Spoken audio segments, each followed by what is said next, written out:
बिस्मिल्लाहिर्रहमानिर्रहीम, अस्सलाम वालेकुम नाज़रीन, स्मॉल एचडी न्यूज़ के साथ मैं हूं आपकी होस्ट ईशा रानी और आप देख रहे हैं प्रोग्राम ईशा के साथ। नाज़रीन, इस टाइम में एबटाबाद और किंग अब्दुल्ला अस्पताल के सामने खड़ी हूं और आज हम बात करेंगे पार्किंग के हवाले से। जैसे कि आप जानते हैं कि निजी जितने भी हॉस्पिटल्स हैं उनमें पार्किंग की कोई सहूलत मैसर नहीं है, पार्किंग का कोई इंतज़ाम नहीं है। आप ये देख रहे होंगे, कैमरा मैन आपको बता रहे होंगे, ये जो जितनी भी गाड़ियाँ हैं ये रोड पर खड़ी हैं और इससे ट्रैफिक का निज़ाम धर्म बरम होता है। बल्कि इस शहर का नहीं, आगे पूरे इस जगह का नहीं बल्कि पूरे शहर का निज़ाम धर्म बरम होता है।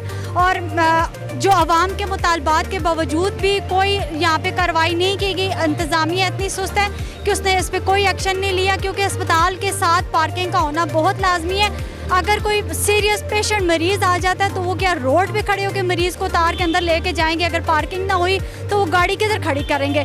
अगर एक आप देख रहे हैं कि उससे कितना रश बन जाता है, लोगों का जमे गफ़ीर हो जाता है, ट्रैफिक का निज़ाम बिल्कुल दरम बरम हो जाता है। और कैमरा मैन आपको बता रहे होंगे कि इधर पार्किंग, ये दुकानों के आगे, शॉप्स के आगे, मार्केट्स के आगे गाड़ियाँ खड़ी हैं, कोई यहाँ पे पूछने वाला नहीं है। एक मतलब यहाँ का कोई निज़ाम नहीं है पार्किंग का। तो मैं यही कहना चाहूँगी कि जितने भी निजी हॉस्पिटल्स हैं उनके आगे पार्किंग का इंतज़ाम होना लाजमी है, ताकि अगर कोई पेशेंट आता है, कोई बंदा वहाँ पे गाड़ी पार्क करता है तो आसानी से वो अपनी गाड़ी वहाँ पार्क कर सके और हॉस्पिटल में नाज़रीन एक और बड़ा इशू आपके सामने मैं रख रही हूँ। यहाँ पे गैर कानूनी पार्किंग बनाई हुई है, पार्किंग नहीं है।